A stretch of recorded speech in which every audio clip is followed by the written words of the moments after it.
Hi, Janelle here with Sheep Hill Herbs. Welcome to my channel. Welcome to another video. It is getting close to spring. It is close to late February. I'm sitting outside. I have bare feet and it feels so good. Getting ready to begin my herb gardening. So I'm going to show you what I'm going to do first in preparation for making my garden. And if you could do a few things for me before I get started, that's please like, subscribe, hit the bell button, comment, and check out my description down below. I have my link tree, which links to everything that is me. And what you'll find in there, there's two really important things I want to share. And one is a brand new course I have. It's 6 months long, and it is a course to teach you how to make your own herb garden. So it's called Crafting Your Magical Herb Garden, because it is a craft and you want your garden to feel like this magical place. And then I have my other course, which has been around now almost a year, and that's my Advanced Home Herbalist course. So both of those buttons are in there. You can click on a button for description. You can also message me via my newsletter button and either sign up for my newsletter or ask any questions that you might have. So let's look at what I have from last year as far as seeds, because then I'll know what I need to order. So I have not divided all my seeds, but I just wanted to make a couple piles. So this is like my flowers and my herbs. Here are my garden vegetables, and I have a lot more seeds to go through. Some of the seeds are ones that I collect and save, especially if I buy some organic produce, and I'll save the seeds. So first thing I want to share with you is the length of time that your seeds can last varies. So if you buy a packet of seeds, they have an expiration or a sell-by date on there. But if you keep your seeds stored well, sort of like you store your herbs, and that's in a damp-free place, a humid-free place, cool temperature, darkness, your seeds could last for years and years and years. So if you want to make sure you're 100% or close to 100% going to have what you plant come up, you'll want to buy new packets or acquire new seeds. But it's hard to use up all your seeds. And I have seeds that I've collected and saved for many years. And so I continue to use them, and some of the seeds will sprout and sometimes they do not. So it does really vary.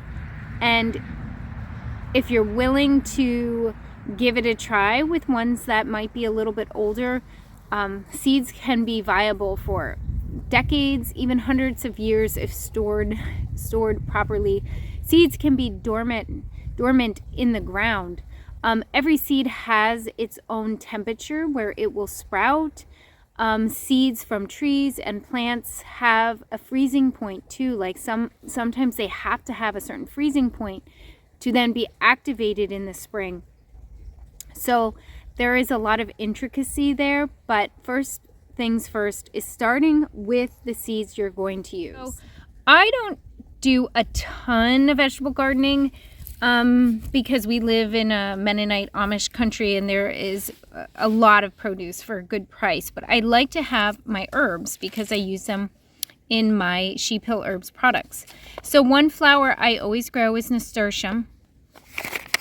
And so I don't know if you, I often hear people say they ignore the back, but you really want to pay attention to what the back of your packet says.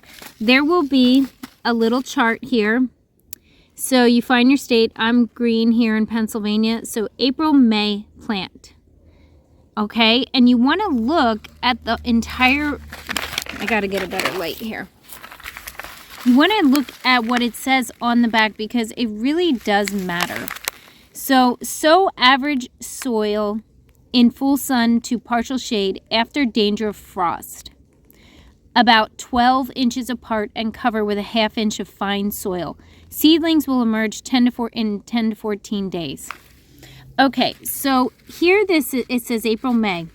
Usually we wait till after Mother's Day in Pennsylvania in Pennsylvania to plant our seeds that are in danger of frost. I'm working with like cold weather plants, kale, a lot of the green mixes. Some of these plants are very sturdy. Parsley is a sturdy herb and they can handle a frost. Then I can plant them a little bit sooner. But for my nasturtium, I would probably wait until May because we often have a frost almost right up until Mother's Day. The other thing you can do is start your seeds inside, indoors, in a sunny room, or a greenhouse is definitely preferable. For me, I have had a hard time growing my seeds inside because of the way our windows are, and the light is not consistently long all winter. So if you have a greenhouse, you have like full light coming in. And what happens if you do not have this direct light for as much of the day as possible in the wintertime, you have stems that will reach and stretch to reach the light, and they become leggy and weak, and so they become very fragile to transplant. And I've had that problem over and over again where I go to transplant my seeds that I started indoors and they don't survive because the stems are too leggy or long and weak. So I have more success planting the seeds in the ground or going to a greenhouse and getting some nice plants that have been established for a while. What you want to do is, if you have seeds, make a, lay them out and figure out what seeds you want to work with. And then you're going to want to make some notes. You're going to want to make a notebook that has which plants are going to go in the ground in what month. So let's look at sunflower here. 1 to 2 weeks after your last frost date. So sunflowers are going to be even later than nasturtium. So you're making a chart as to when your seeds go into the ground. And you can even make a little diagram for your herb garden. I get into with my course in more detail, where I help you pick out your plants you want, pick out the herbs, and then design the kind of herb garden that you want to have. And it really depends on the space, on the materials, on your soil. These are all complicated factors. So I can help you with that in my course that I just put out there. It's the very first button in my link tree down below. It's called Crafting Your Magical Herb Garden. So I hope you enjoyed this video. I'm going to continue to do some videos on gardening as the season here progresses.